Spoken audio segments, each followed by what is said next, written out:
know them, Mac? Soulicious pepper sauce. Too hot for tech. XX Inferno. We have 2 flavor. Bring one for your friend or even your neighbor. Soulicious pepper sauce. Look on the ingredient. No fat in it. And we have spices, yes. Soulicious pepper sauce. We have the niceness. Put it in your drink and spice it up, yes. Soulicious pepper sauce. We have apron too. So worth to eat. Just right for you.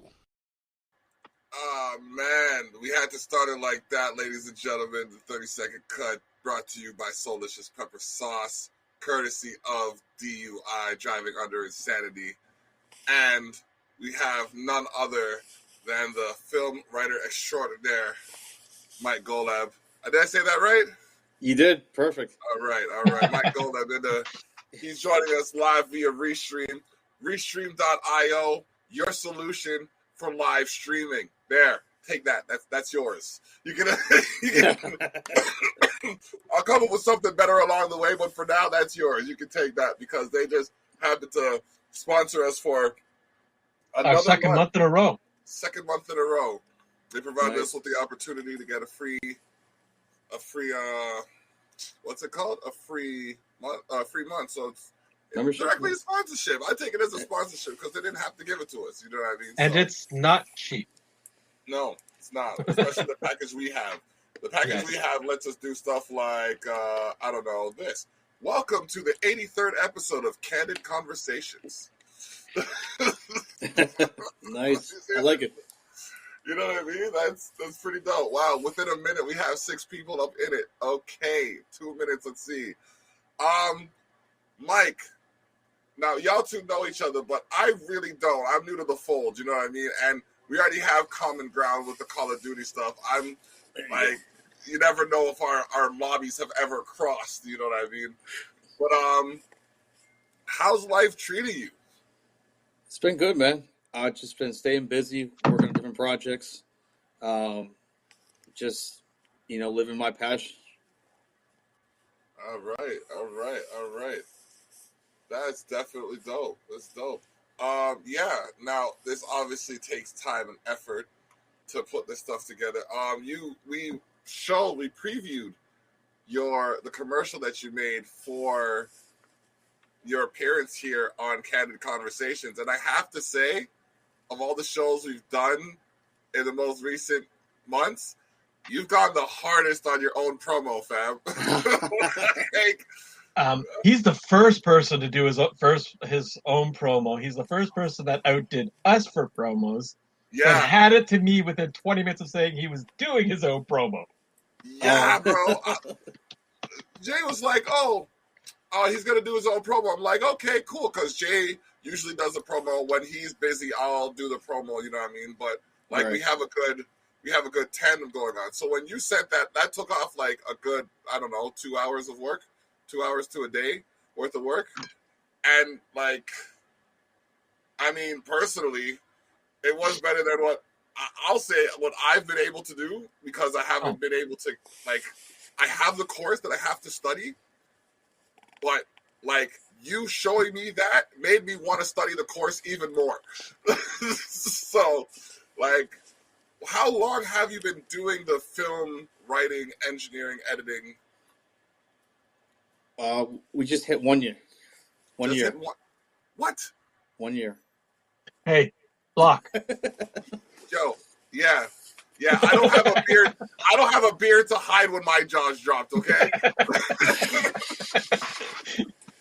I gotta get my going back again here. So. Oh man, so that's impressive.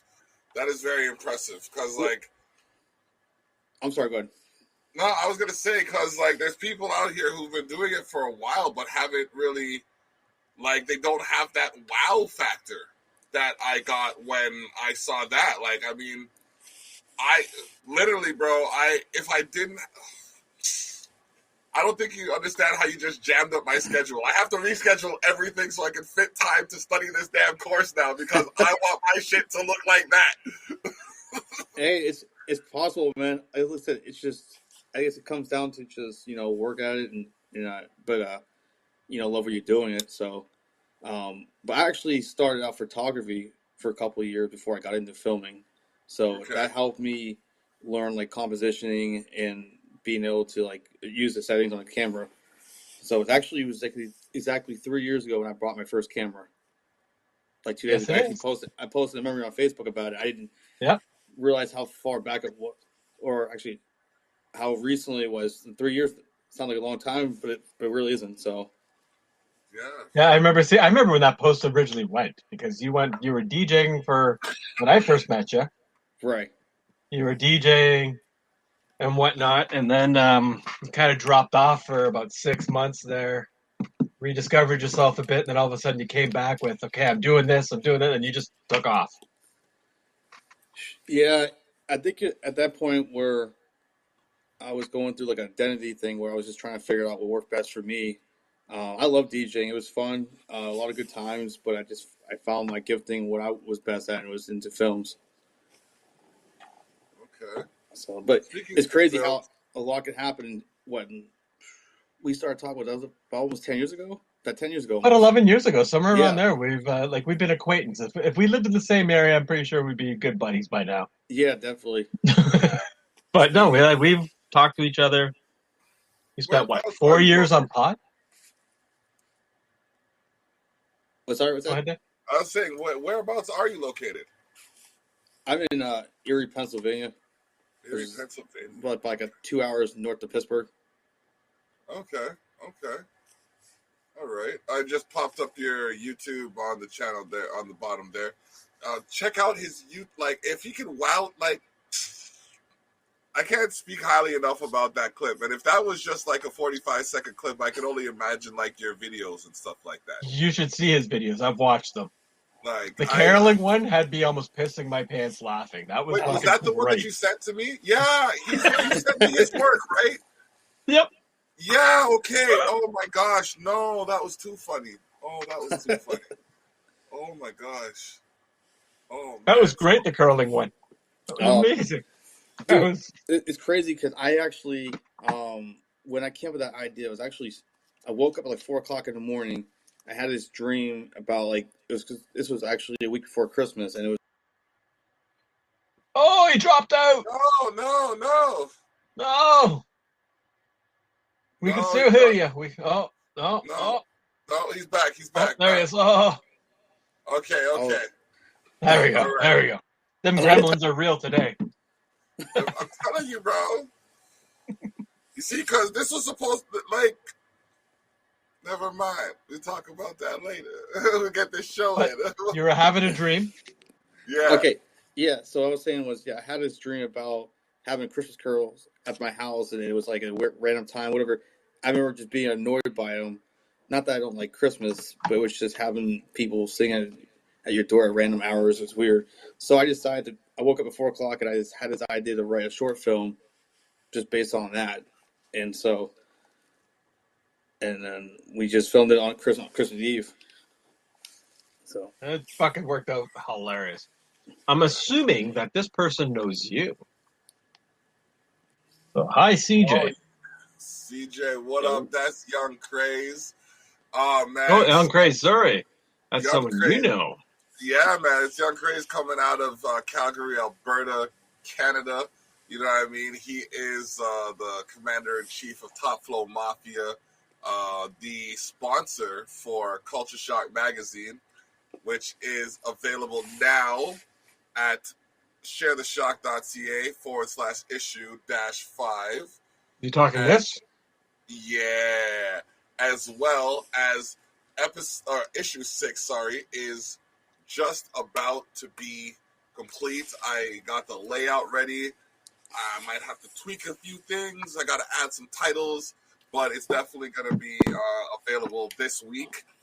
I've aimed for the third week of the month because it gives me time to give my daughter time to do her thing. And yeah, you know, Yeah, boss number 2. yeah, oh yeah, the junior boss. But yeah, it's something that I didn't know I was capable of, but I knew I wanted to do. So in saying that, what have you found yourself to be capable of in these trying times during this pandemic, have you uncovered any new talents or any like have you revisited any of your hidden talents kind of thing? So it's funny you mentioned this or asked this because I've told this story a million times to people. Um, when the pandemic first happened, I was really just starting to learn how to film. Like I didn't know anything about camera as far as shutter speeds, as far as filming or film frames per second, none of that stuff. So I was just starting out, but then I decided to. I was bored one day, and I wanted to make some films, so I started writing stuff. And so basically, long story short, sometimes I ramble on sometimes, but uh, it was just learning how to write film, and I discovered my passion for writing. And just from being bored and quarantined at the house, it was either that or just play video games all day long, or eat a bunch of food and gain weight. So, Okay, all right, true. That's dope. That's dope. Jay, Yes, what's going sir. on with you over there? I'm just sitting here thinking of what to talk to with an old buddy. Like it's been a long time since I've actually had a conversation with this man. yeah, Okay, well, this is Candid Besides Facebook, Conversations. it's been fun watching. It really has. I'm Yeah. sorry I'm not looking at the camera. My camera's off to the side, and you're on my big 32-inch in front of me, so kind of looks oh like I'm not looking at you, but I am. no, the same way. I said I have my phone here. If I look into the phone, then I can see here. You But I don't look see at the anything screen. else. Right, so I got the screen here. So it's the same way, man. You're not alone. But, Like I said, it's been fun knowing when I first met you, what was going on in your life then to where you are now, straight up. Like you've just gone straight up and done amazing things. You know what I mean? And I I've never had appreciate that it, chance to say that to your face. man. I Because appreciate it, when man. I met you, it was the DJ time and, all that stuff back then. You know what I mean? Yeah, no doubt, man. It's crazy how much this had changed over the years for both of us, really. So, But I miss those days. You need to get on the PlayStation.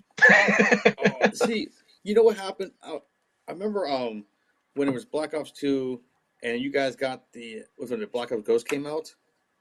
I didn't buy Ghost. I Oh, you hated didn't? that game. Okay. Oh, But I I know like hated everybody it. else did, and I felt like Yep. I was like left behind because everybody else was playing Ghost, and I'm like still on Call of Duty 2, and everybody's like, "Oh, bro, this game is out of date, man." I'm And still still on to this Modern day, Warfare 3. That's the Warzone. oh I was yeah, still I was still on Modern Warfare 3 until someone put me on the Warzone. So but don't even sweat it.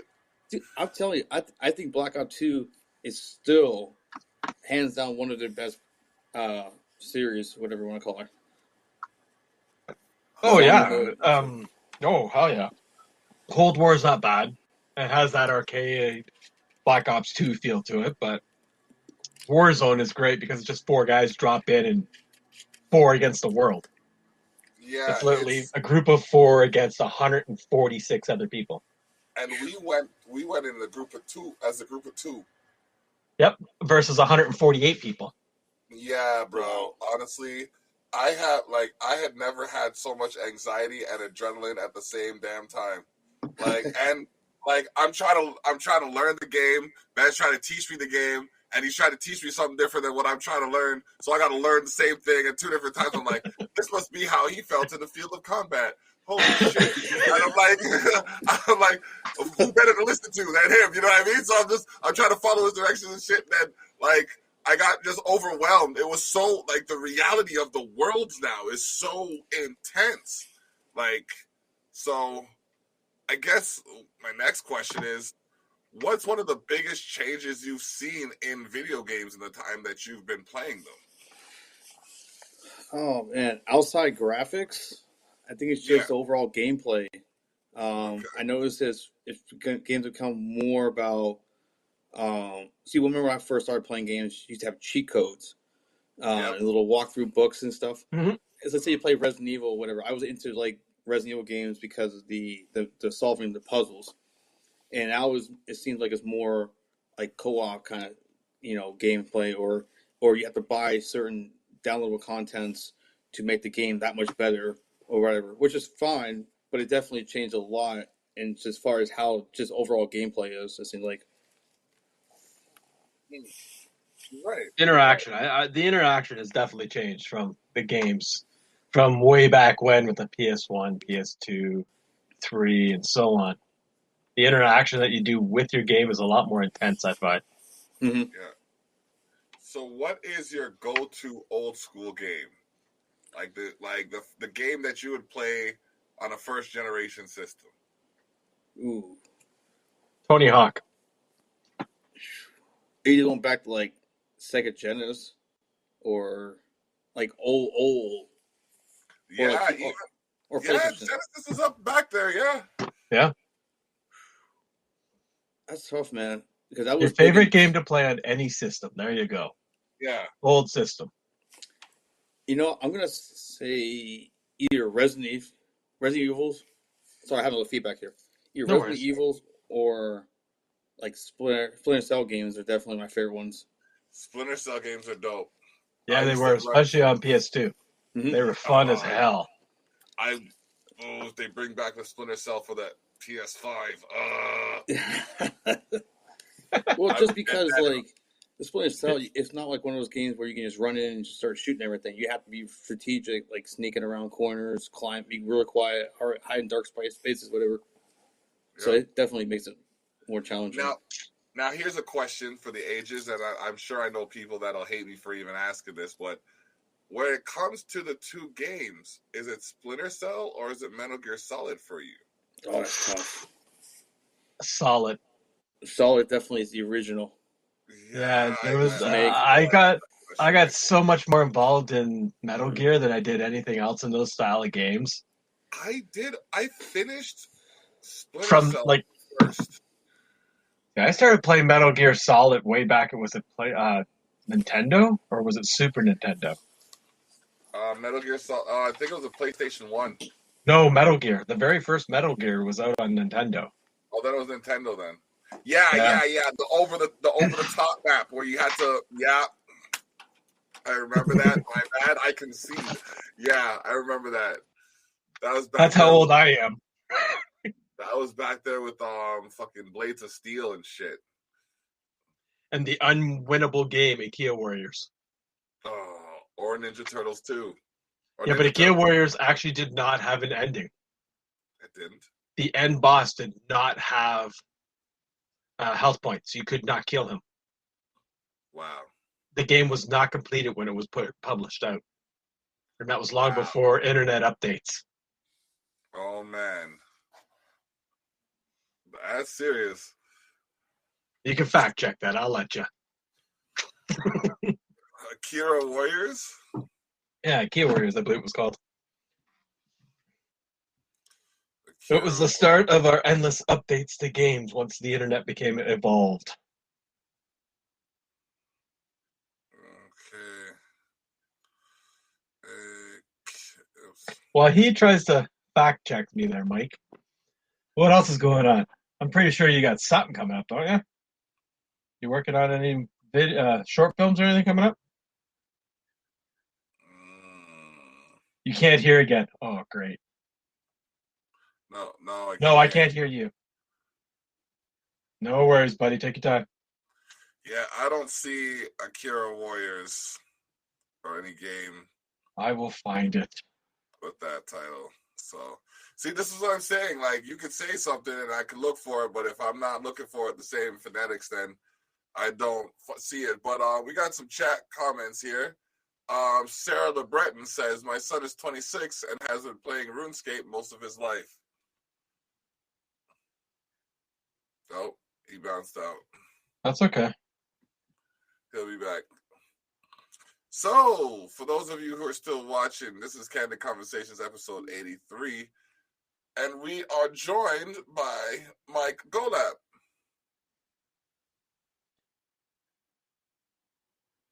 And yeah. What? I don't know. Okay, restream. This is the kind of thing that we got to work on, buds. Yeah, there's something going on. Yeah. Definitely something we got to work on.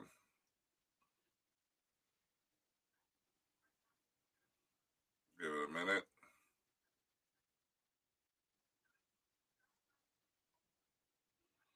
Okay.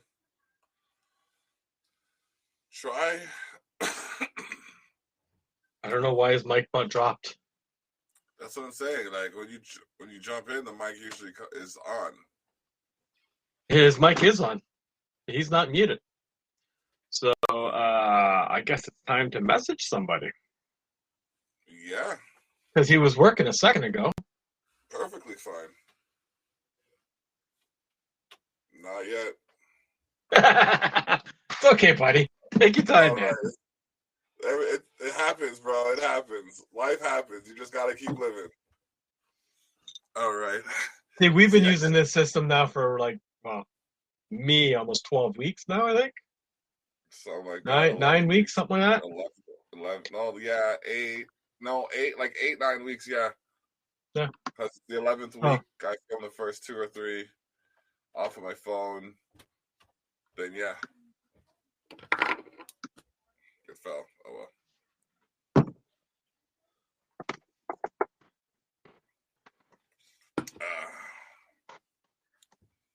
well. Well, we have them here. Let's do a commercial break. Remember, we have a big show on the 20th. We have, surprising news coming on Saturday. I can't say who or what. So we'll go. You'll have to watch. Ask. Of course it is.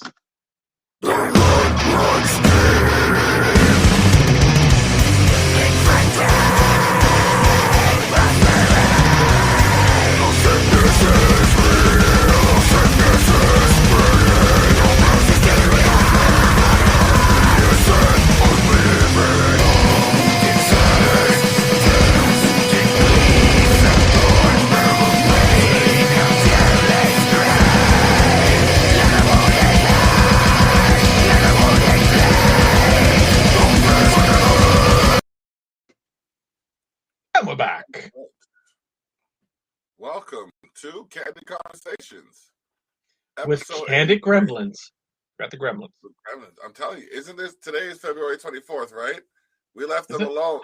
We left them alone. But you know what? It's fine. I sent a letter to my MPP asking them who I have to speak to where it comes to issues involving transit and safety. So, yeah. Let's keep it going. Right? I'll get more specific when they respond. Because I left it open-ended so they'd ask me more about it. And then, hopefully. Yeah. It is what it is. And Mike, you may have to restart, I don't know, whatever you're using for a microphone. Yeah. It's all good. We'll be here while you do that. Say something, Mike? No, the computer one's still down. He's going to restart? All right, cool. Yeah, restart it. We'll be here.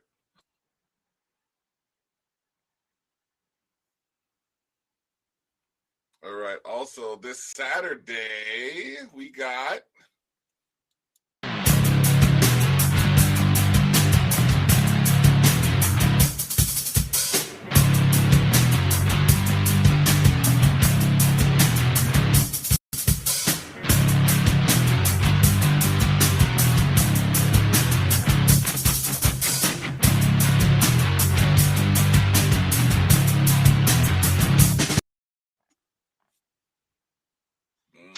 Yeah. Oh. He's back. Still no sound. I think he's restarted his computer that he was using for the microphone, which is fine. Yeah. We'll get her. We'll get it done. But, yeah. Saturday, we have a surprise guest that we can't say anything about. Well, I will say that he's a local musician and artist. If he is, I believe I was supposed to have this individual on my show a few months ago. Actually, no, prior to COVID, screwing everything up. So, hey, I'm going to bring in an acoustic. We got a bass at the house. We got E-drums there. Who knows? I got a trumpet. Yeah, who knows? Remember the trumpet. Toot my own horn.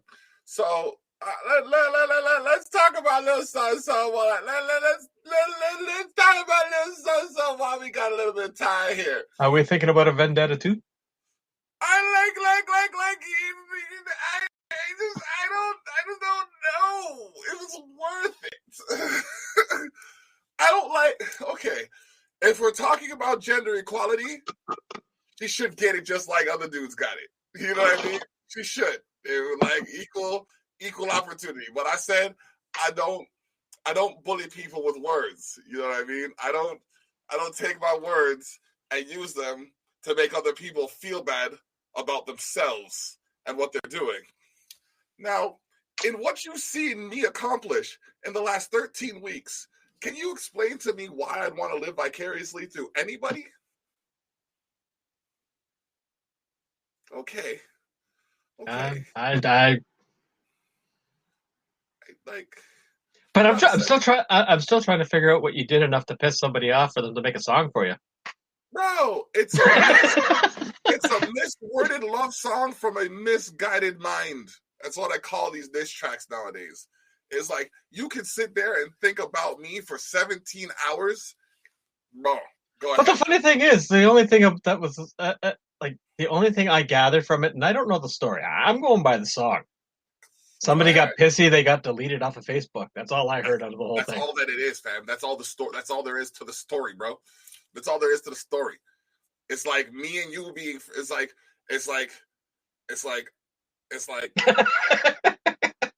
You know what I mean, though?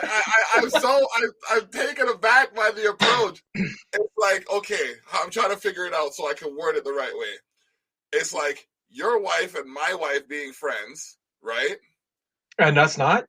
And us, no. And yeah, and us not. And then your wife deleting my wife so you didn't give her a hard time over being friends. Is that not an honorable thing to do? Sure. But I like I said, man, I heard a whole bunch of bitch, moan, and whine. Bro, listen, man. And then name a part of a property I'm a part of. Oh, you heard that? I'll take that personally. You heard that?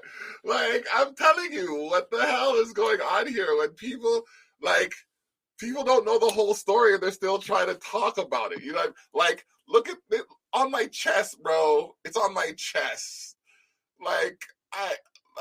Come on. If I want, I'm so good at what I do. They wanted me to be a part of their crew. Now that I'm doing better than them, they're trying to come and pull me apart. Boo fucking who? No, the whole track was over fucking being deleted off of Facebook. That was it. And you got dragged into it after. Bro, I got problems.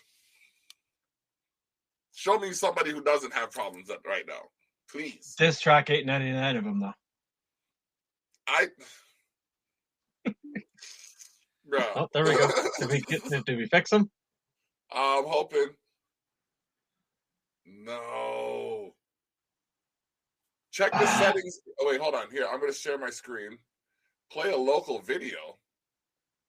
Share my screen. Local. I can't play a local. Who said play a local video? No, I said that. Hold on. Oh, we haven't. Oh, you're sharing the screen with them? Share the screen. Go here. Settings. Settings, then. Double check your audio output. Audio output.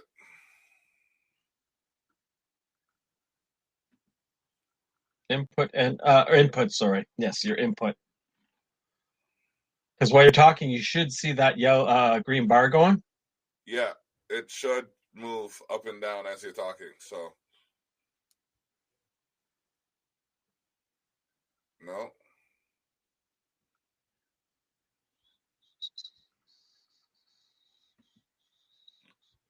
I got that effects may vary stuck in my head now.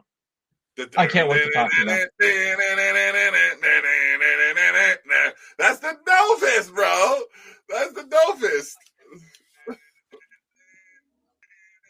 How's that? Oh. Yeah, there you go. I'll leave a screen up so that way it works. Yeah. Does something work? That's working. Yep, That's working. I hear you, dude. Oh God, thank goodness. Yeah, man. I'll just have to keep your other little thing up, which is fine. That's Okay, fine. cool. That's fine. We'll make it work. All right. Hey, dude, whatever works, works. Yeah, I'm sorry, man. guys. Oh, No need to or what? bro. The road to success is always under construction. You know what I mean? And we all have different connections, right? So Right on. Right on. And we're live. And we're live. So yeah. Anybody can tape this kind of shit, but we do it on the fly. You know what I mean? So Very little room for mistake, but it's working. So yeah. hey, Yeah. fuck, if it works, dude, it works. What? Who's the fault? right on, man. Okay. I'm actually currently talking to Curtis and Wolf Slicer. Oh, Guys we used to play with way back when. Oh, he's one of the guys in the. Oh, he's one of the Call of Duty guys. Yeah, remember Zero Cool? Oh yeah, I have been a while. Sorry, yeah, definitely, man. What's up, man? Yeah. I'm sitting there yapping with them. I still play with them all. Nice. What game you guys playing now? Warzone and Madden. Oh, I love Madden. Yeah, we have a league that we play. Me, Curtis, and Wolf. Yeah, it's it's one of those games where I'm pretty damn good at it, man. I'm not gonna lie. It's one of those games where I do a little more trash talking than any of your games. Oh man. All in fun though, of course, you know. Yeah. I have 13. I have 12, 13, and 15.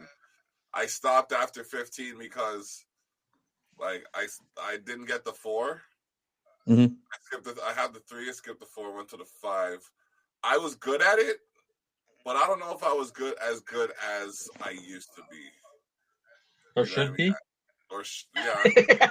Like I have a default. I have a video game default. It is trash talk. It doesn't matter how good I am in the game. I could be playing for the first time. I'm gonna trash talk. So what is your I guess what style of game do you play? You just said you trash talk in Madden, but is that like an overall gameplay? Like if you're playing a 2-player game that's not a co-op, are you like Mortal Kombat? I was gonna say Mortal Kombat is definitely one of those games where I'm pretty damn good at too. Okay.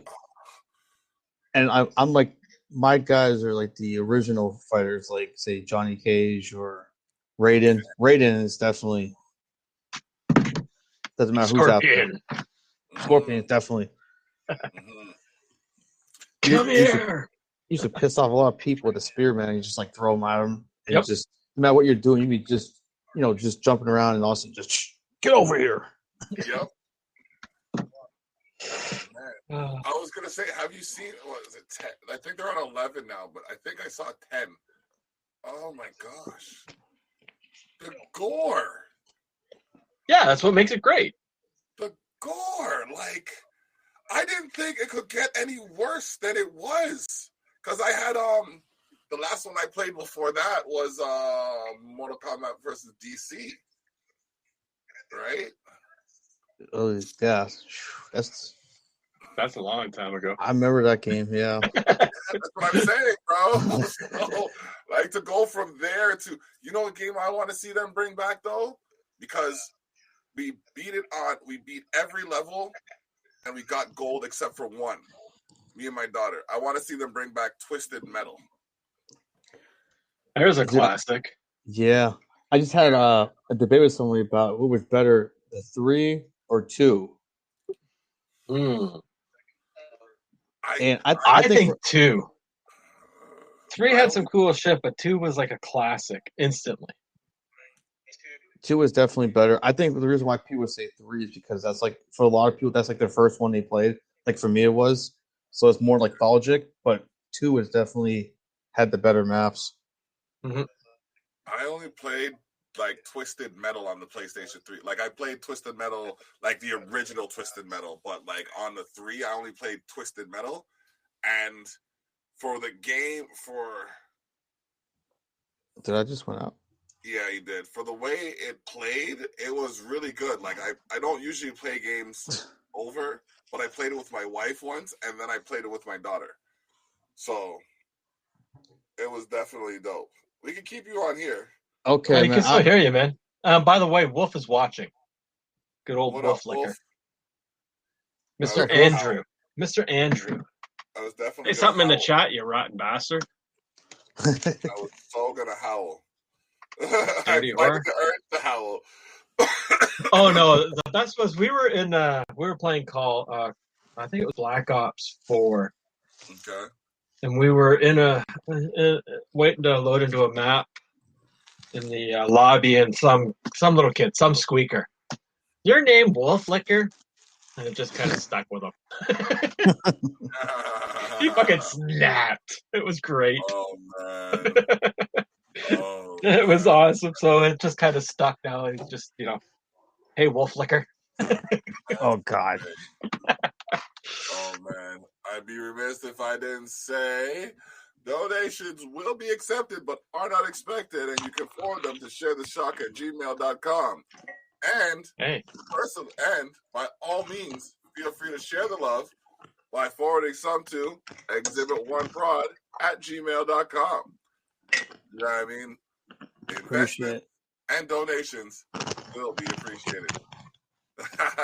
So, and it's really funny because, like, as a business, as an individual running a business, people are like, oh, you ask for money to do something, people will look at you funny, but those same people will go and spend money in a company that's prostituting them for profit. Oh, totally. Yeah, totally. Like, I'm amazed. I'm amazed at the way of the world right now. yes, it is. It's quite interesting.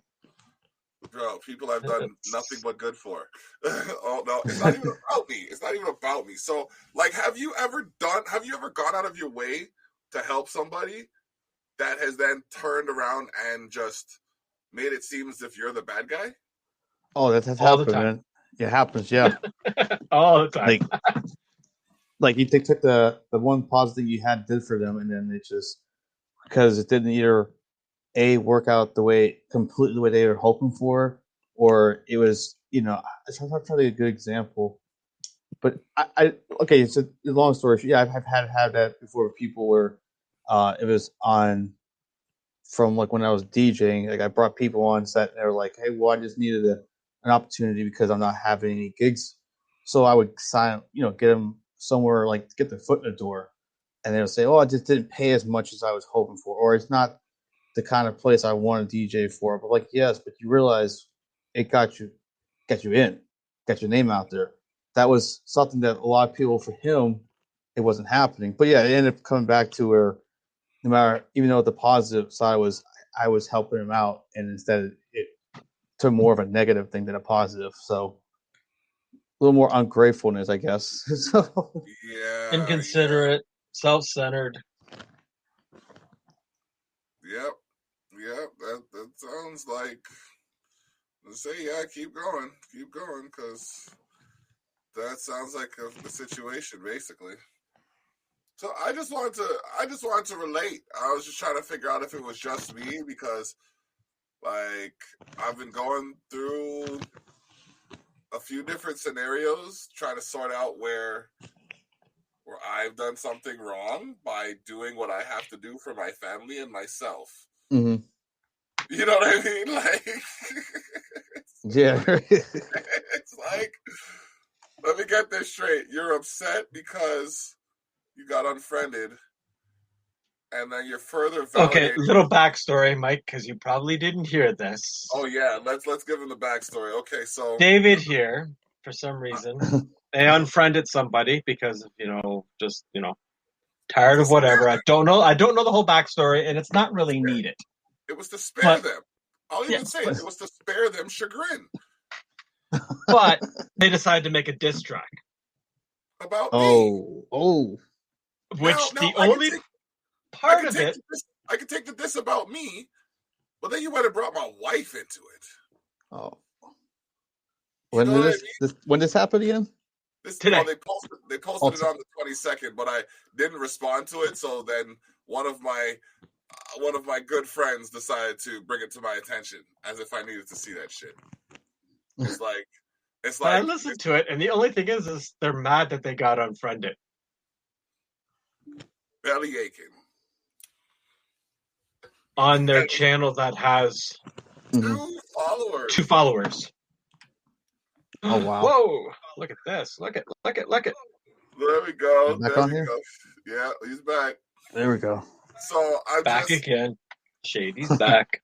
yeah. Hello, Hello, friend. friend. It's real. It's real. And yeah, so that's been part of my day. Meanwhile, I got this information, and you know what I did? I finished the layout for my magazine. I helped my wife cook dinner. I set up my studio downstairs. I prepared for this interview with you, and I laughed. I laughed. Oh man. Okay. Yes. The hour before we decided to go live, he was just sitting there giggling while I'm trying to set shit up. It was kind of funny. That's all he was doing, was just that. That's awesome. I couldn't help it because it's like, yo, do you know how long it takes to write a song, fam? Like, it takes at least 2 hours to write a song. At least. I don't care who you are. Well, 5 minutes to write a song. No, it takes at least 2 hours to write a song. I can send you a couple of them that I wrote in under 20 minutes. Yeah, that's great. But it takes at least 2 hours to write a diss track, bro. At least you gotta put some thought behind that too. Like, all right, we gotta tell this person. Find some dirt on him and something. Yeah. That's what I'm saying. Like, you have to go in. You have to write down point form notes, and then you gotta revise them so they rhyme. And then you gotta write multis and shit. Like, I've written songs in 20 minutes. Don't get me wrong, but those songs aren't as good as the songs that I write in 2 hours. You know what I mean? This was a song that they said, and it wasn't even just one person. I know there was a group. Every time I have a rap battle, hi guys, I see you, because the numbers just went up as soon as we started talking about this. So I know every time I have to battle somebody, it takes 2 or more. The police don't show up with less than 2 people. You motherfuckers better have 4. Well, by the way, thanks to Restream, click the link. Yeah. Join us on Restream. If you have a podcast, if you have multiple channels that you would like to broadcast at simultaneously, join Restream with a discount on us. That's restream.io/join/lowercase z, uppercase M, 1, lowercase r, 2. Grab that link. We'll leave it up for a few minutes for you to get that. We'll leave it up until the 45-minute mark so you can grab that link on us. 45. We've been talking with Mike Golab, who is coming to us live from Erie, Pennsylvania. So, who is a photographer, a videographer, a film DJ if he really wants to. Yeah. And a fun trash talker in the COD lobbies. He said DJ a couple of times, and I glossed over it. So, like, what genre? What's your favorite genre to mix? I was more into the old school hip hop, like anywhere from like 80s, 90s, blended into the 2000s if you wanted to.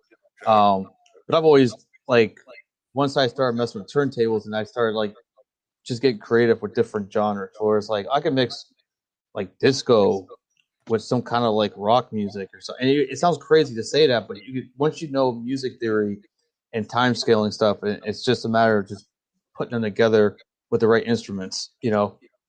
Yeah, no, it doesn't sound. You know what? It wasn't last year. I think it was the year before.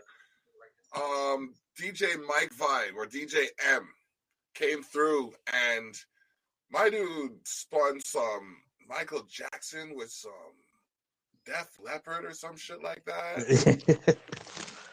I'm like, but like the way he did it was just like, it was like he was just spreading peanut butter and jam. Just look up DJ Cumberbund. DJ Cumberbund. Okay.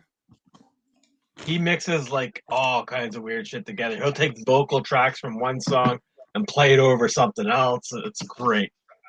Wow, man. That's dope. Yeah. I've heard that kind of stuff. So that's dope. Well, that's Well, that's what it's about. Like, it's being creative. Like, so many and I'm not trying to dish any DJs, but like just from being in the business for as long as I was, I've seen it where they just all play the same stuff because if one DJ was busy or was getting a nice crowd somewhere else, they try to copycat that same kind of music. Like, oh, that's the DJ playing that kind of songs, then I'm gonna play this same kind of song in the same, at certain times of the night. But which is whatever. But I always admire DJs that have their own style and unique to it. So that inspired me to try something different. It's like, so I don't have to do the same thing. I can do my own thing. Okay, watch this. I'm gonna play this song with that song, and it's a catch you off guard. But hopefully, by mixing stuff, it'll still sound good too. If based on who you're trying to play for. Mm-hmm. But seems like somebody else agrees with us. A big mixing of different genres. There you go. Yeah.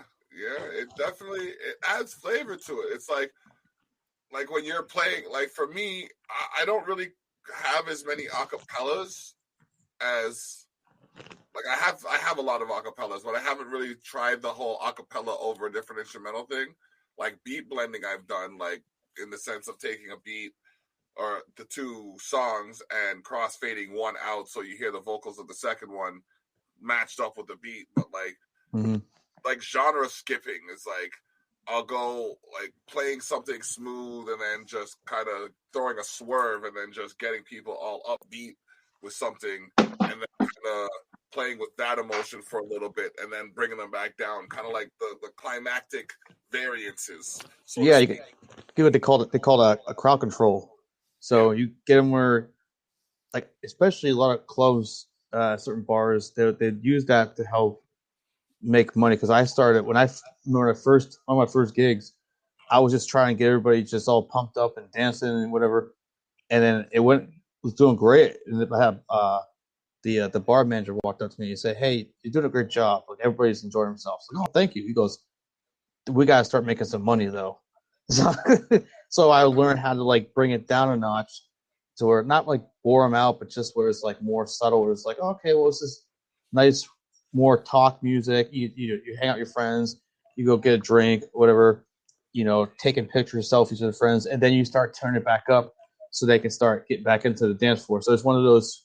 That's the art of being a DJ, is to get them to where they can just, direct them to where like, hey, we're gonna slow it down a little bit. We're gonna speed it back up and play some new stuff here.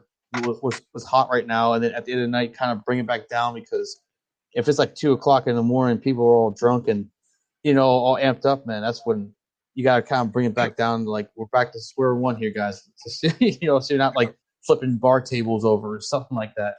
I've seen it. You're not doing the kick and stab on the way out. No, Oh, it's the same thing as a rock show. You start off a little slow and mellow, something that will hit them in the face but not get them too crazy, and then you just build, drop it, and then build. Yep. Same thing. I think David would have liked your mixes. I don't know. I may still have one or two that you've sent me somewhere. Hey, man, if you got any mixes, feel free to forward them. I was going to say, like, I could send you.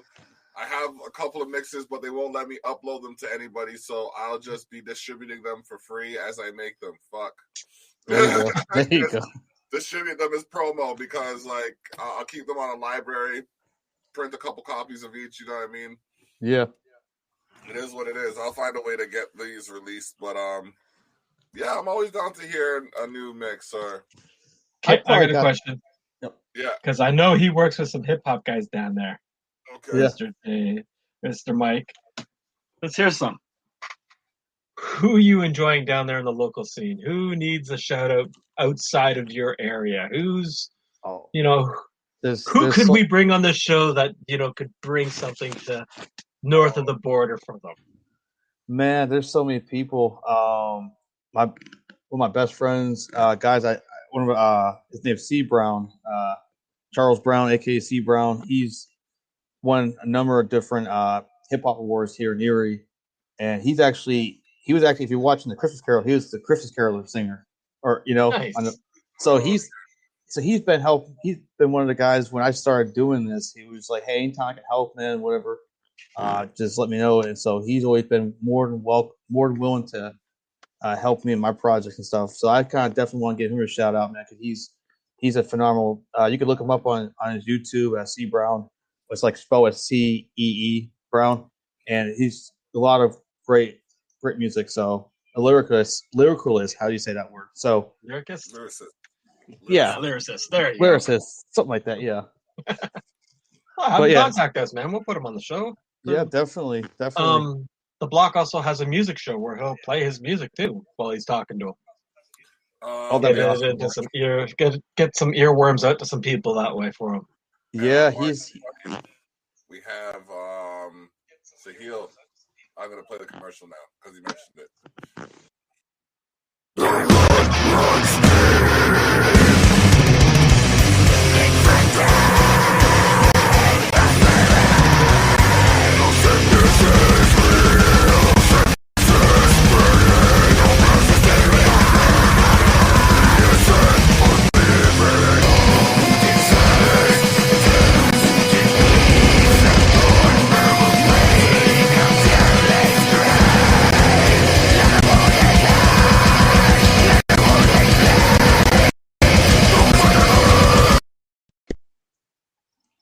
So we're pumping that guy a lot. He's from Mumbai.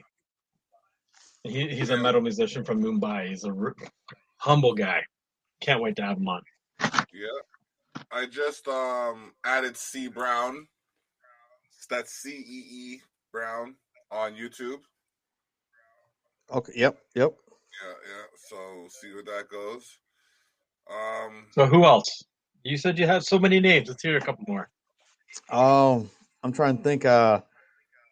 I know a good music producer, hip hop producer. His name's DJ Saul. He's really good. Like him. As far as, and I know he doesn't rap, but he's definitely one to help. Big influence on the hip hop industry here in Erie. So definitely producers do just as much as the person in front of the mic. Yeah, he's good. Definitely. I mean, yeah, there's a lot. I know I put you on the spot. I'm thinking like, I mean, if I list its own like, hey, you didn't mention my name in there. Doc Proto's good. He's a good friend of mine who's been doing this for a while. He's also their producer himself, so use him. He's there. Man, yeah, I know I put you on the spot. You did. Damn it. Do you notice the little logo in the top right hand corner? It says "Candid Conversation." We don't like to plan it out. Yeah, no.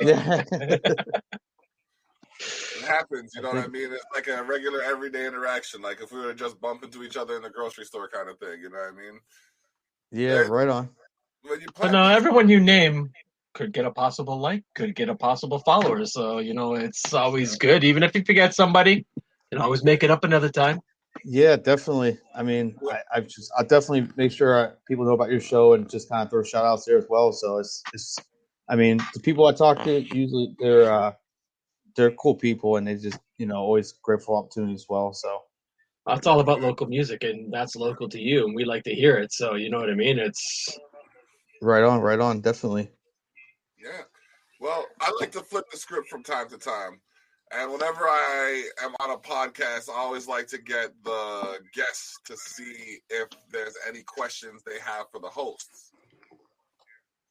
Oh. Yeah. This could be dangerous. I know, right? It's like I'm handing him the loaded weapon right now. This is nice because I'm not used to being interviewed or on anybody else's podcast, and I just started my own, so it's kind of There's the link for it there. Yeah, appreciate it. Nice. But yeah, so I guess if I'm gonna ask some questions, then what inspired you to do this podcast? Like, what made you want to set this up? I gotta shout out private name, private number for this specific podcast because I was doing, this is episode 83, but before this, I did a podcast for letsbeef.com for 2.5 years. They asked me to use my network to kind of further influence what was going on with theirs. So I did that, and then I decided to start my own podcast. But this one specifically, I was talking to Private Name, Private Number, who's an artist out of Toronto, and he said, the music podcast you got is good, but sometimes it's hard to hear the people you're talking to. So why not just start an interview podcast? And I started it up, and then, a couple weeks ago I met Jay, and Jay's been helping me with the behind the scenes and now coming on the scene. So it was a way to expose the other side of artists and business people, the rest of the personality, so to speak, because when I had the music show, I'm the artist. This is me. But like this show, what else is there to you kind of thing. This kind of show, it's where you can just sit around and shoot the shit, talk about whatever you wish. It's like sitting at the kitchen table. Yeah, or sitting at the barber shop. You know what I mean? You're just hanging out with some people. Yes, that's actually what I try to do as well. Like I have a couple questions, just like yourself. You had a couple questions. You had obviously planned, but after that, it's kind of just going with the flow of the conversation, And sometimes you have questions, but then someone else, whoever your guest is on the show, says something. You're like, oh, I got another question because of what we just said there. So it's just kind of, I like that. It keeps it more of a chill atmosphere, honestly. So. Well, we went from what you did to COD to music. We've bounced around a few different things and, kept it going. That's the fun part. I can't even call it beef. It's tofu. Tasteless, meaningless, gelatinous cube. It just takes on the flavor of whatever's in it. It's tofu. I've never had tofu before. You don't want it. That's what I'm saying. It's tofu. Only a handful of people fuck with it. Oh man! God, so David! Sorry. I am so sorry. You see, I'm glad this isn't the one where I have to be professional. We'll get one of those eventually. We have one that you have to be professional on. Eventually, we will. Eventually. Oh man. Oh gosh, that is too much. That's too much. I can't stop laughing at it. I try to think about something else. I think about something else, then my mind connects it to that other thing, and I just start laughing again. It's fucking hilarious. Was this tofu? No, his diss song. He keeps chuckling about it. Oh, I was gonna say because a couple of years back, I actually tried to go meatless. I did it for about a year. Really? Yeah, it went a year, and I did fine actually. Then I went too far and tried to be vegan, and it was just not for me. But the reason why I brought it up is because someone was telling me as I trying to find ways to still get the protein. I'll eat fish. I still eat fish, but it was like, well, you should eat tofu. And I was like, I grabbed this thing with the Jello pack. I was like, yeah, I'm not eating that shit. I'm not eating that. No, can't do it. Jelly byproduct. That's what it looks like. It's like soybean jelly, whatever it is. It's soybean byproduct. It might as well be gasoline. Yeah. A byproduct of something else. I mean, I'm not a picky eater, man, but there's just some things, if I look at it, if it just doesn't look right, I'm not touching it. So. For real. Sarah's in on the conversation again. Oh, yes. Yeah. They do love the tofu. Vegetarians love the tofu. Oh, man. Yeah, they do. I can't stomach this stuff, personally. And I eat a lot of, like, Thai food that it comes in. A lot of Thai food comes with, and I throw it aside. I don't like it. I mean, I'm not against being vegetarian because I said I did it for about a year, and I love eat tons of vegetables. There's a lot of ways to get protein, but I definitely couldn't do vegan because I just I love fish. I'll eat that. I love cheese, and so it kind of goes like, I mean, there's dairy-free cheese, and it just doesn't taste anywhere near like cheese. No, I'm a meatitarian. Sorry, guys. I get food. You know what I mean? If it's food, I'll consider it. Oh, we had oxtail last weekend. Yeah, bro. Our Saturday show's a potluck, so we like make different foods and that, and we had it. But they made oxtail. Yeah, this Saturday we're gonna be having ackee and saltfish with plantain and fried dumpling for lunch, and we're gonna be having poutine for dinner. Yeah, we gonna have a good time. It's okay. It's funny you mentioned ox because I don't know if you guys up there do you have like thing called ox roast? Are you that familiar, you guys, with ox roast? I am not familiar with it, but I wouldn't be surprised if like he's nodding his head off. Yeah, so Jay, yeah. yeah, he knows. Oh yeah, so down here we have a place that makes like hot dogs and ham, whatever, but they have ox roast, and I found out that it's not actually made out of ox. When I was a kid, we thought it was ox because it said ox roast, and my parents was like, "That's more like roast beef," but it's processed a little differently. So it's basically roast beef. It's not actually ox. But that's how it is down here. So we have ox roast, but it's not actually made out of ox. It's weird. Okay. It's kind of like welfare cheese. Yeah, basically. Oh my gosh! Wow. Like government cheese. No, yeah, government cheese, welfare cheese. It's an actual thing in the States where they take all the odds and ends cheesemakers do and make it into a block and they donate it.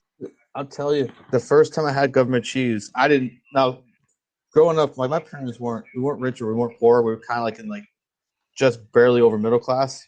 So we didn't have it at my house. But I remember got out of wrestling practice and went to my buddy's house, and he's like, "Hey, we're making grilled cheese."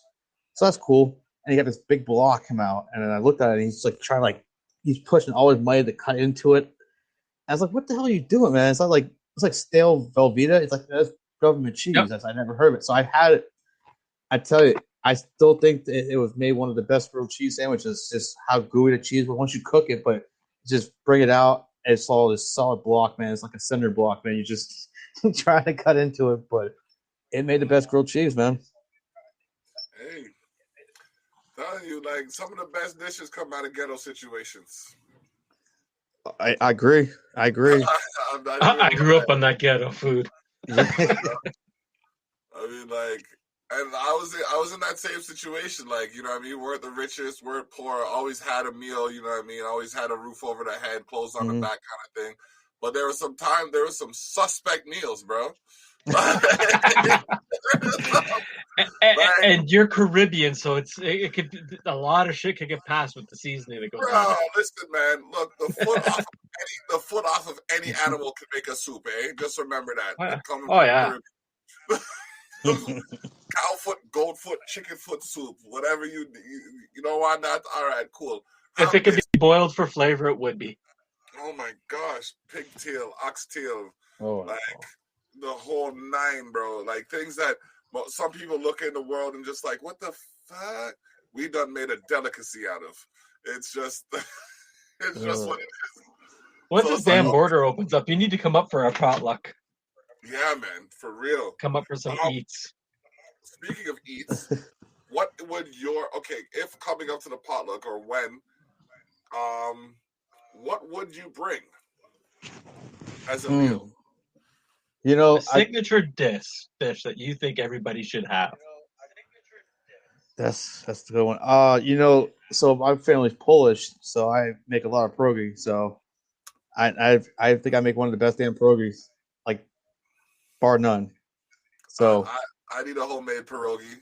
Now, like, do you make those fucking little grocery store pierogies? Or no, get out of here. The Mrs. T's, that's what they call them. They're down here, but I don't know if they have over there. But yes, I don't eat that stuff. So I remember like we grew up. I was a kid having that, and then my grandma looked at me. She's like, "Well, what would you make this for? We make it homemade. We actually have to stretch out the dough. And you put the potato fillings into it, and you have to, pinch them off, and then if you want, you can whatever you don't boil, you can freeze it later. Otherwise, you boil it, whatever, and then you can just fry it up. But you can make whatever you want. Or no. You could put potatoes and cheese. You can put broccoli and cheese. You want if it's that. If you could do onions and chives, or sour cream, you could do whatever you want. Pulled pork. I like pork. Yep. I like that 3 cheese and bacon. That's just Now, what do you prefer, boiled or fried, or boiled then fried? Boil and fried. Boil and fried, definitely. I kind of like. I'm starting to like the baked. It's actually not bad baked either. Yeah, I tried big a couple of times. I'll eat it. I mean, I'm not a picky person. I'm too impatient for that shit. He wants it now. Yeah, I don't blame you. Says the man that cooked oxtail for 9 hours. Hey man, that's different. That's different. That required it. You know what I mean? Like there's something like you and I both know there's certain chord progressions that are worth that extra time. You know what I mean? Right. Like, Yo, since we talk about food, yeah. I actually just a couple days ago I bought one of those. It's like a high pressure cooker with the air fryer. Instapot. The Instapot, yes. Yeah, I've heard about this for so long, and I was kind of skeptical about it. And because I'm one of those people, I buy things later after everybody already had 1 or 2 of them. So I bought one, and dude, I made so much chicken in 8 minutes, like 3 pounds of chicken in 8 minutes, and I was in awe. I was like, dude, this normally would take me longer because the prepping part took the longest, putting the rub on it, whatever, cutting it up. But once you get it pressurized, like 8 minutes it took. It's the greatest thing I ever came across as far as cooking utensils. I've had one for about 4 years now. Great. See, I'm a late bloomer with this stuff, man. You can make yogurt in it too. Yeah, I know. I mean, that's not what I bought it for. I didn't buy it for that, but it was like just the air fryer. Like I can't wait to try it. I'm gonna try to do some pierogi with the air fryer. See how that goes. Okay.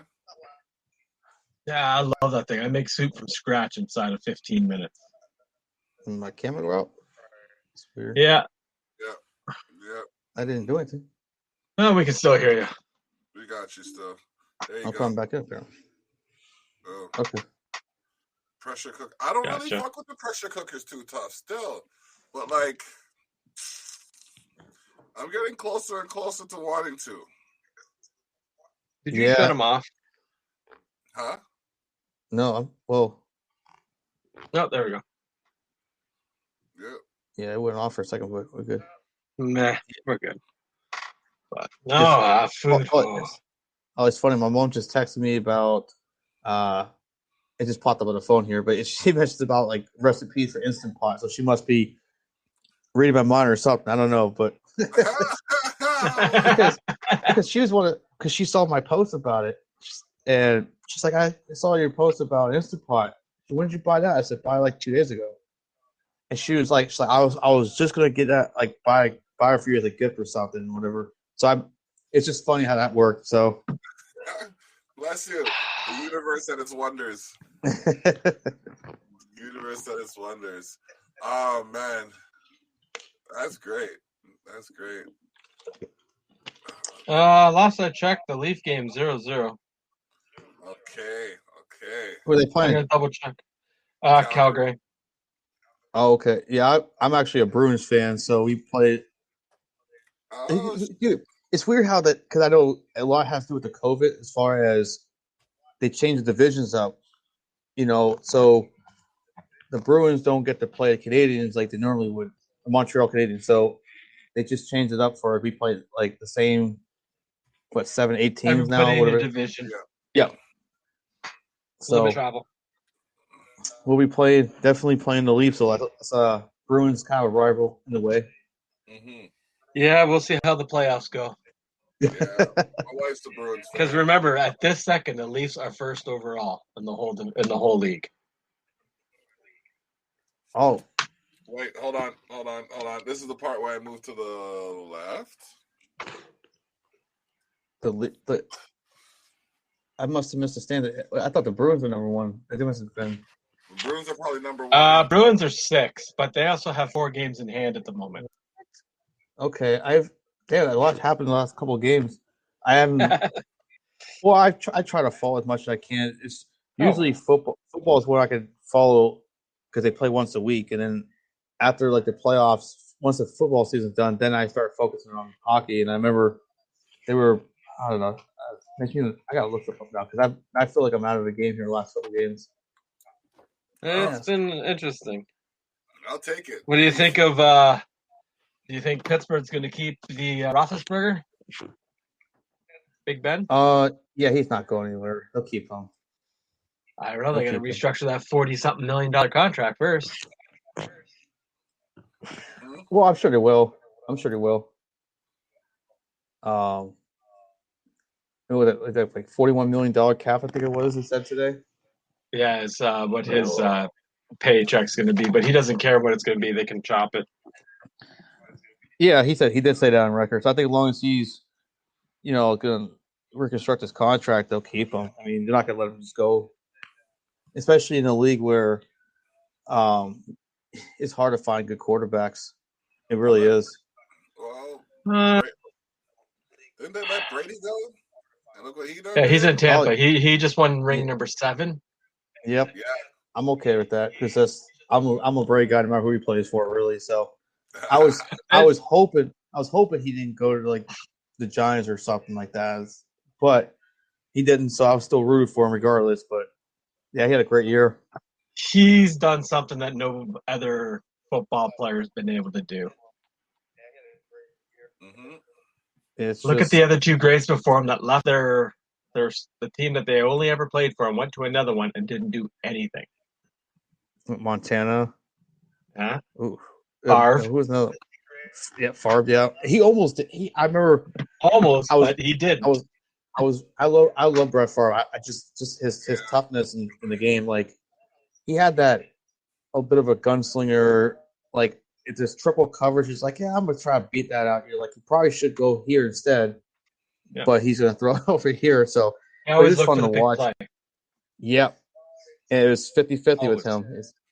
It's going to be a game winner or it's going to be an interception. That's what happened against the Saints, and it was just crazy because I was watching it. At that point, my team was already knocked out of the playoffs, so I was hoping that Favre would have won it and got to end the championship game, and the rest is history. So he was able to do it with another team on the first year he joined them. So you got to give him props, regardless of the era issues and whatever. He's a GOAT.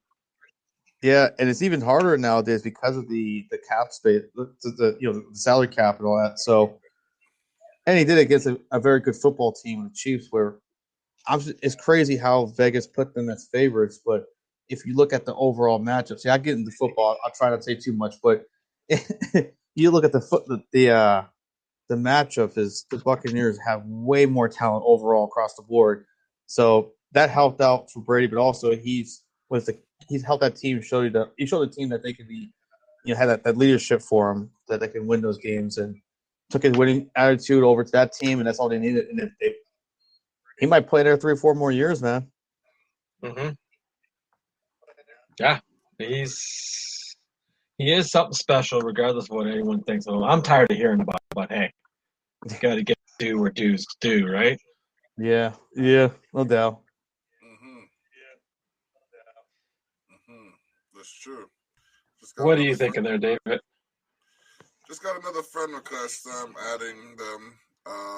It's probably going to be it's definitely a different line of things, but hey, who knows? Life's a culture shock. See what I did there? Just bam, right there. Culture shock. And David's learned the hard way a few times. Yeah. There's just some things you just got to let roll off your shoulder, really. It's like, am I going to spend daunting amounts of time trying to figure out why this happened, or am I going to do what I need to do for me? We got a pretty busy Saturday coming up.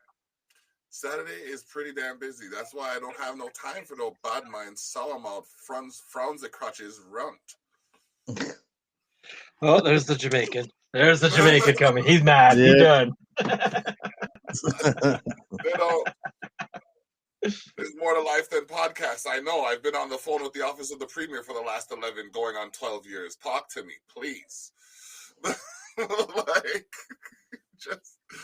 Oh my God. So who else can we poach from Erie to come up and yap with us? Yeah, man. Who can we get on this podcast and live it up with? Because oh man, my buddy Gabriel Martinez, he's got involved with filming himself, but he's also becoming more into an acting role. So he's got a lot great personality. He's definitely someone you want to talk with. So, Okay.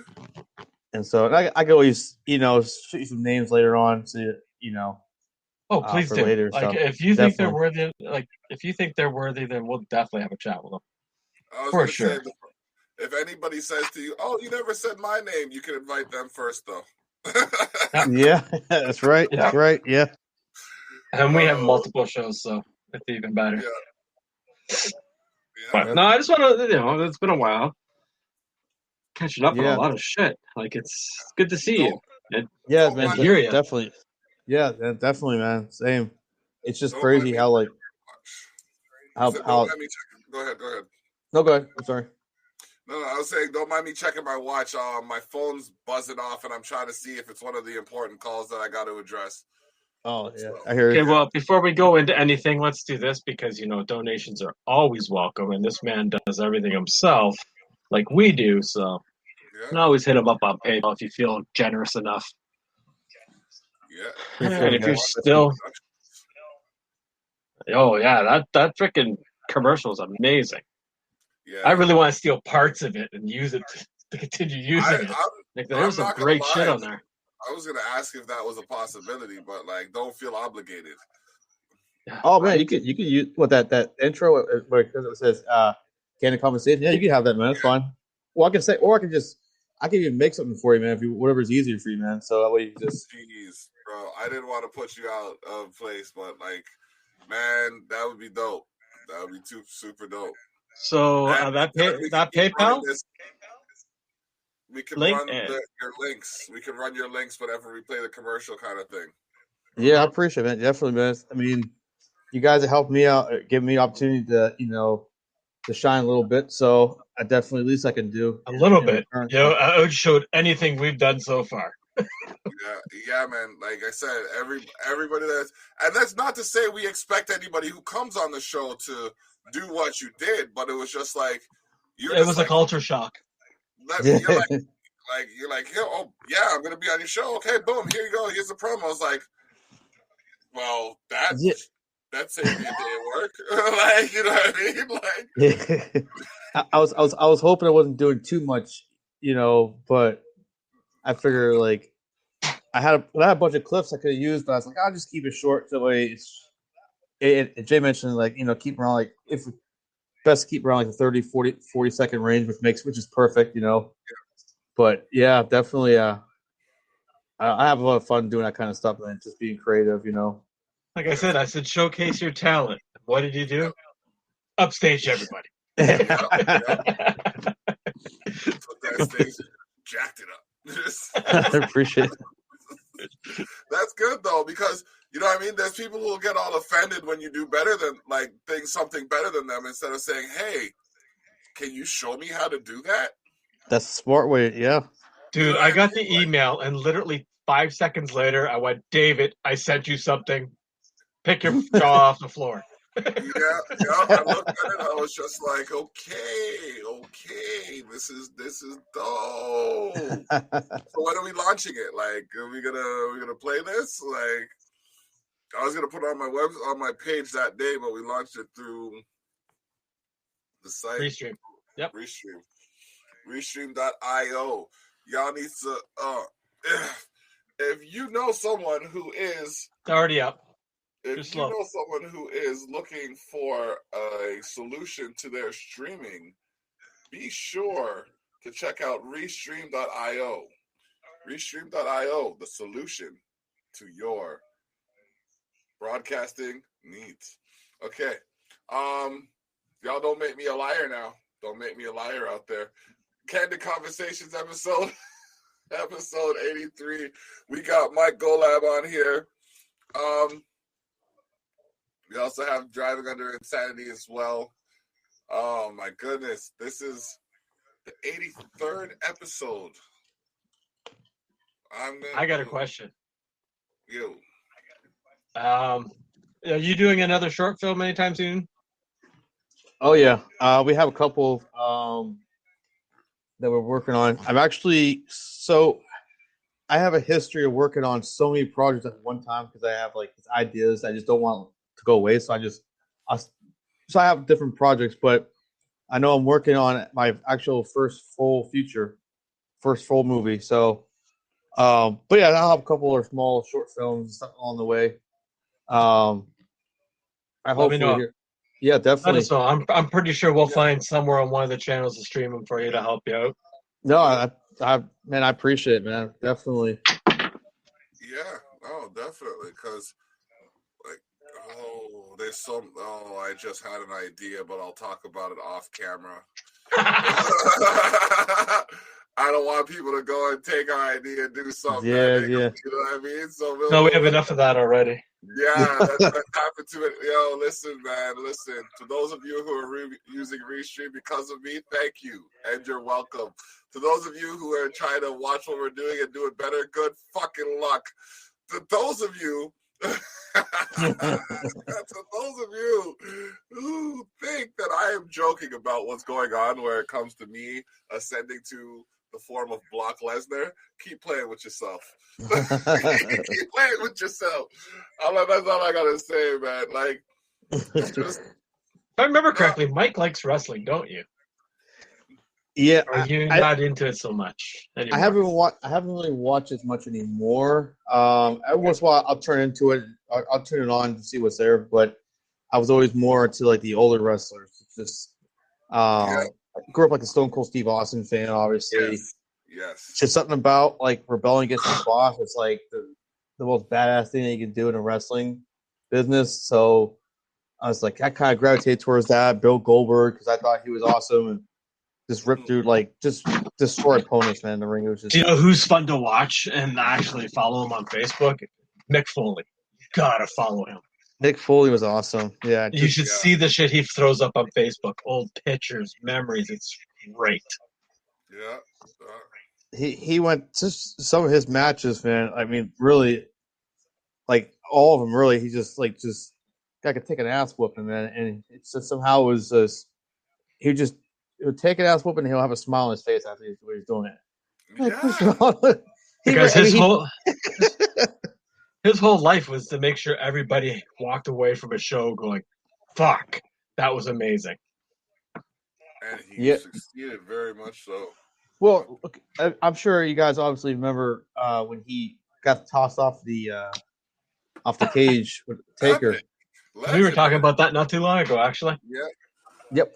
And so I watched a lot of the wrestling documentaries just because I was always curious about the behind the scenes. So once you get older, you understand that it's all scripted. When you're kids, your parents are like telling you how. I remember I was watching it like when Hulk Hogan was still, in his prime, and I was so happy that he won. My dad's like, that stuff's fake, right?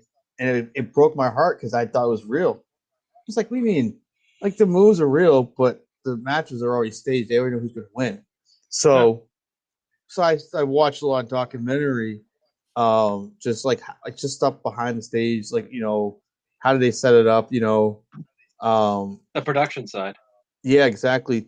So when Mick Foley was talking about that match with Undertaker, he said, that was completely improv too, throwing up the cage.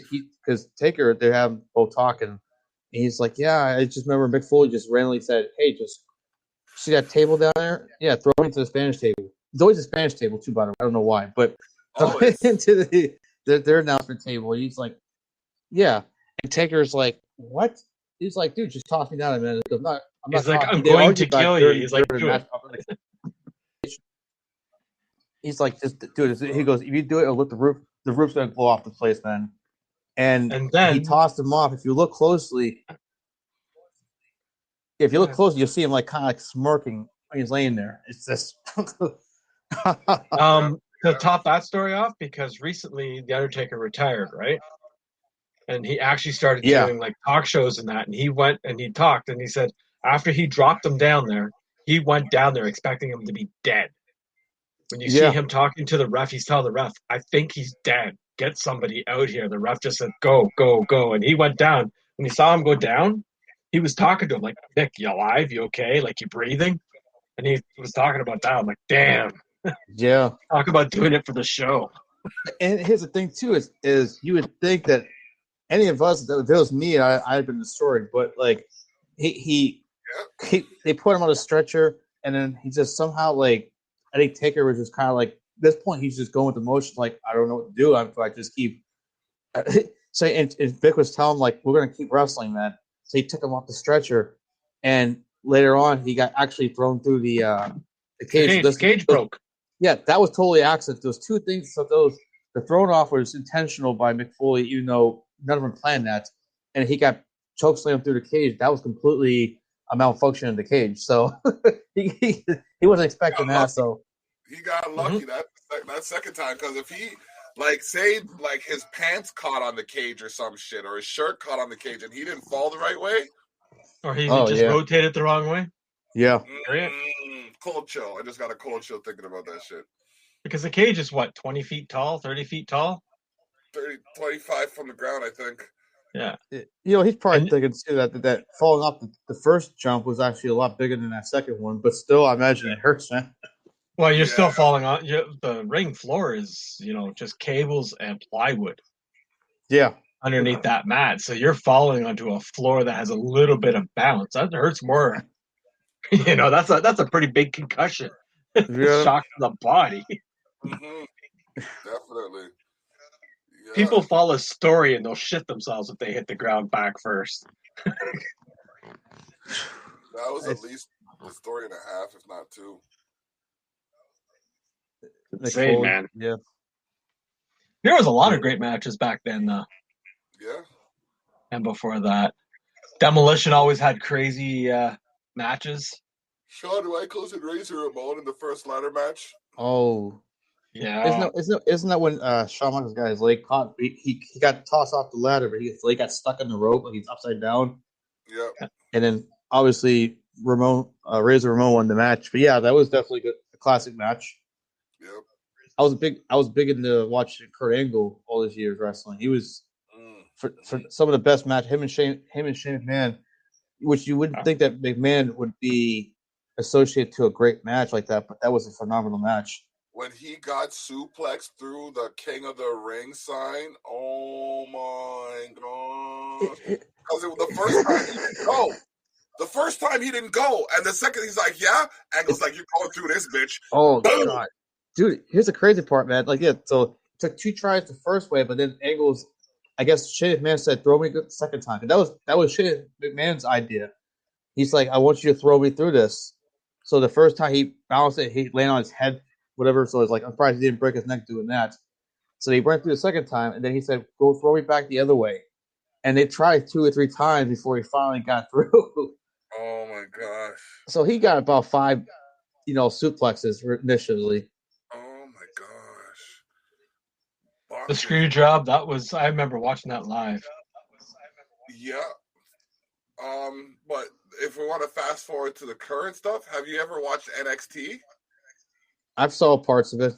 I think it was I'm trying to think. The only wrestler that I actually looked recently, I guess, or recent year, or how you want. Like, I was big on CM Punk. I liked him. Yeah. CM Punk, Daniel Bryan. I mean, I don't know. I mean, people have their opinions. John Cena was definitely, top dog in promos for like the last decade and a half, whatever. But yeah, I like wrestlers who can cut a good promo. Then you'd if you watch NXT, if you have a 2 hours to watch NXT, that'll be some of the best 2 hours you spent watching wrestling in the new era. It's run by Triple H, and Shawn Michaels runs NXT UK. Okay. So those two are they're obviously everybody knows that it's scripted, choreographed, whatever you want to call it, but the bumps are real, bro. People are getting injured and shit. People like the impact that you see now, it looks so it's okay, like a DDT back in the day would be a finisher. Now you're getting a tornado DDT from the top rope kind of thing. You know what I mean? There's this one chick that does this corkscrew, this spinning tilt-a-whirl corkscrew dive off the top rope. Fucking crazy. She's spinning like this while spinning like this at the same time. So she's I don't even know how to describe it. I can't even show you, but it's crazy. It's Like they Yeah, do you should try and video chat him when he's watching it. Oh man. Like it's on right now actually. What? And you're Yeah. not in front of the TV. I'm impressed. Yeah, man, because I know my priorities. I got this. Have you watched the AEW? What it's called? Yeah. Not yet, not too much, but they just signed Big Show to commentary. Oh, Yeah. Yeah, Oh, that just happened like today. Yep. Did he retire or something from wrestling? I think so. I saw that on Mick Foley's page, actually. Yeah, I'm so out of date, man. I go back and watch some of the old wrestling films, but I don't know. I'm one of those people, man. Just I like things when I was like I want to say like I was a kid, like older stuff, like older music, older TV shows. I like some new stuff, but I don't want to feel like I'm stuck in the past or anything. But just I think because some things are more of a nostalgic feels, whereas like when you're a kid, everything seemed bigger than what it really is. Yes. So yes. when you watch shows, you also associate with memories of your friends, whatever. That's why music's always been like kind of, if you watch, like if you're like me, I was always into like some rock and hip hop, and I didn't have I guess I was trying to fit in with some friends, so I listened to certain music with these guys here, and I'll listen to certain music with those people over here. But so I associate a lot of music for just memories of people I used to hang out with and stuff. And so I guess that's what nostalgia is all about, really. It could be music, it could be shows, could be a game you play, whatever it is. So Smell of food. Yeah. Scent is tied very strongly to memory. David brought me. Because I grew up where I grew up, and a lot of my childhood memories of food and that are similar to David's. Yep. And I started talking about this cake, and he brought it one day, and I swear I was going to tear up because I haven't had it in so long. Oh man, I didn't know it was that bad.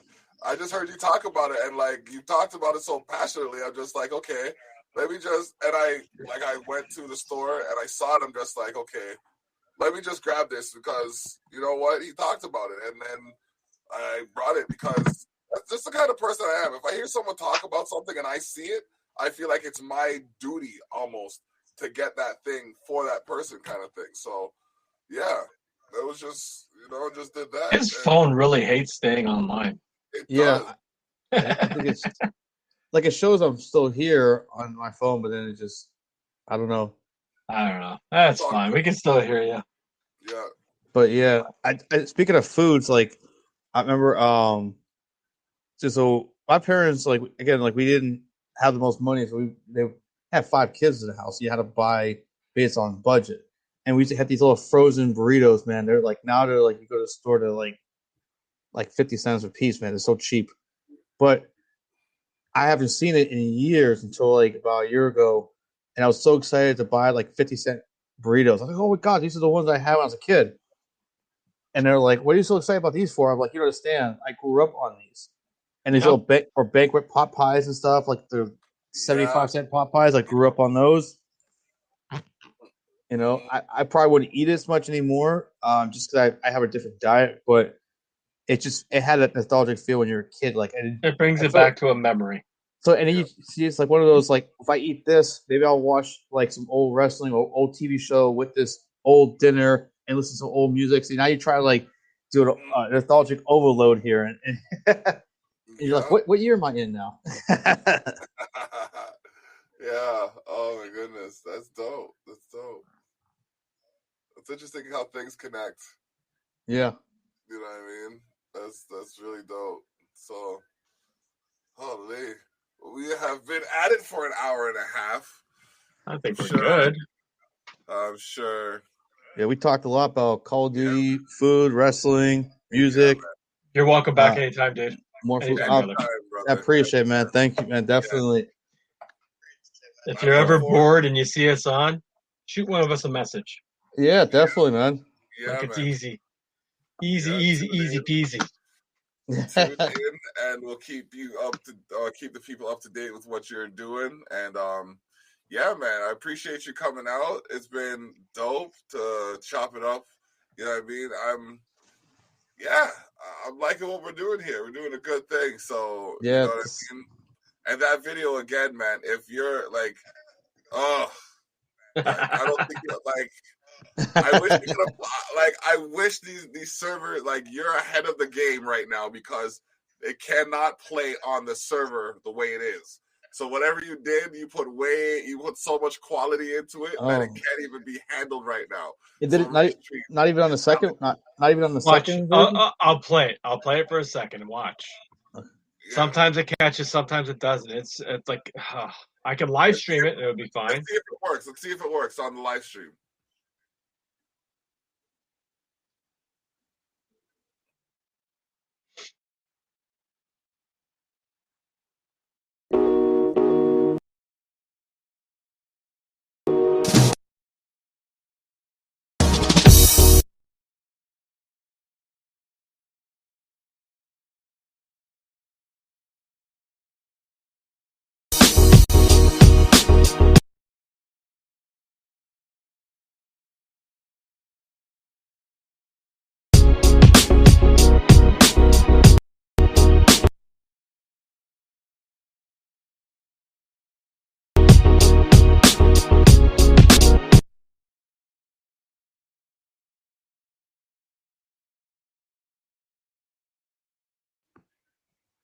Yeah, I see.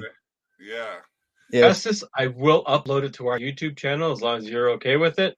And we'll Yeah. pump it on there all day long and leave it there. Like it's phenomenal, dude. Like Bro, like you gotta understand. I don't even care what it just showed you right there. I saw how it actually plays out, and it's phenomenal. it's great. It's like, yeah. As soon as I saw it, I'm like, well, can we use this for the intro? you put David's years of experience to shame. Oh, I never studied audio. I never studied video. I studied audio. And it made it even worse when you said you've only been doing it a year. If I studied video for as long as I studied audio, and then you did that would be a problem. That would definitely be a problem. But like, no, I haven't actively engaged in I've never been as graphically inclined as I am literary. So I just kind of like when I saw that, I was just like, okay, there's a benchmark that I can ascend to because I just like the industry has its own margins, and you know what I mean. Like, but I know there are things that can be done outside of the quote unquote industry standard that will be seen in a good light. So. You know what I mean? I'm just trying to work with the people who know what that light is and are willing to shine it on each other. We keep lifting each other. Right on. Mm-hmm. Well, that's what it's about, you know. It's definitely teamwork, man. I always tell people it's just this. It seems like things work out better if you can just help each other out with different exposure for as like business opportunities, career opportunities, and it's just harder to do it by yourself, man. So it's good that someone helped you out. You give them the same kind of gesture in turn. Mm-hmm. I'm definitely all about that. And by the way, man, when you're talking about like the video editing stuff for yourself, I mean, I look at like everybody's got their own set of talents and abilities. So some things for other people come natural. Like I can't draw at all, man. I can't draw, can't sing. I don't have those kind of talents. But it was just with dealing. I took what I learned from DJing for its audio wise, and I took what I learned from photography and put them into like just the editing portion. And I'm still trying to get better, but it's just everybody's got some kind of talent. Some people are naturally comedians. Some people are instrumentalists. But I think it's good to find your gift, whatever it is, man. Just go for it. I will say, dude, you have an eye in an ear. Yeah, for sure. Thanks, man. See, I've had the pleasure of hearing your DJing stuff from back in the day, and now to watch your video stuff, it's great. Yeah, appreciate it, man. Definitely. I just try because I tell you I'm what, pretty man, sure I'm the only person on your. If he's working I'm pretty out, sure I'm the. Oh, sorry. Go ahead. You're good. I was gonna say I'm pretty sure I'm the only person left on your Facebook from PlayStation days. Yeah. I thought Kane was on there. Is he? I don't know. I haven't. Kane's been so busy. Yeah, raising twin daughters. I bet. Yes, I haven't talked to him so long, but I think it was you and him, and that's all. That's it. As far as I know. I don't know. I've. It's been a while, and sometimes I'm just bad with names. Like you and him, the only the two people that I know are out the bat for the most part. Just 'cause I talk to you guys the most during those times, but so yeah, definitely, man. It's crazy how time flies, man. No, it's been an honor to watch you, change from what we were then to where you are now, and how you're still fighting, but differently now. You know what I mean? Yeah, yeah, no doubt. I know what you mean, man. I agree. Yeah, that's dope. That's dope. All right, Let me see. this has been. I think we're about to wrap it up. This has been Candid Well, Conversations let's let this man go through his spew 83, down there. Yeah. 83. But we are gonna hear from Mike Golab as to where you can get in contact with him and see his latest work. So, as we'll go from the bottom up. This is your YouTube, your podcast, actually. Yes. The podcast YouTube. Yeah. So I had to start up two different ones because I was recommended that I did have a separate one for dedicated to podcasts, and since if people are watching the podcast, they see a lot of short films or any of my projects, it might throw them off and want to be and watch the podcast, and vice versa. So yeah, so definitely the Exhibit One podcast. We started a whole new channel, so it's obviously it's just started up for our subscribers right now. So if you look at it, you see like 4 or 5 people just started up just a couple days ago. So it just takes time to build up. Like it's like anything you do, it takes time to get going. So, but yeah, we also have the Exhibit One Production, which is technically the main YouTube account that we started a little while ago, and just been trying to slowly add more content on there that you can find, or any of the short films we do, any video related outside the podcast is on there. So that's a good way to go. Instagram would definitely be where I have show some of my photography work on there, or as well as promoting other brief promotions of short films or up to date upcoming projects there. So definitely you can check it out there as well. And wonderful Facebook, as we all know it. It's where as for the Everyone Productions, where that's the main business page on Facebook. You go there as well, and it has different links to all the social media accounts. You can go to see it's all linked together as one. So definitely say hello if you can, whatever. So And donations are always welcome.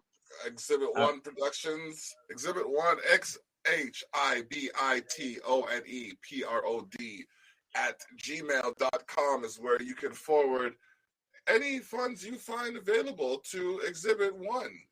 You can also join Restream with a discount on us. That's restream.io/join/lowercase z uppercase M1 lowercase R2. This Saturday, we will have Effects May Vary, who you can find on Facebook at facebook.com/FX May Vary. And as well as a secret guest. Yes, and we also have another guest. Donations are welcome if you have any spare change left over after donating to Mike Golab and Exhibit One Productions. And for the website for Exposed to North, you can find at sharetheshock.ca. Also on the website, you can see the Culture Shock magazine, which is at sharetheshock.ca/issue-5. We had Dispel drummer Scott. We had Scott from Dispel on here. You can go to dispelmusic.com and get their what is it called? The saving package. Band save package. Band rescue bundle. Check that out. And they have new stuff. They have new stuff coming up too. Yeah. So again, check out the website, Explosive North, share Culture Shock. This has been another episode of Candid Conversations. Tune in on Saturday for the Terrell Effect, and Friday, actually. Tune in on Friday for Daddy-Daughter Time. I might actually get her to play some video games with me on the old school system. And then Saturday is the Terrell effect, where we will have effects may vary.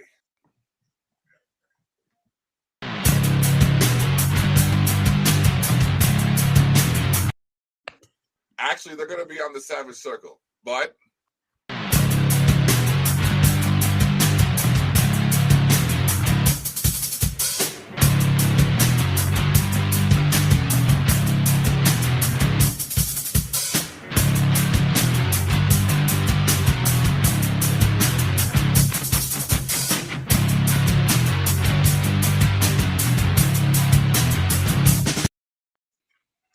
all right, gotta pay some more bills before we go.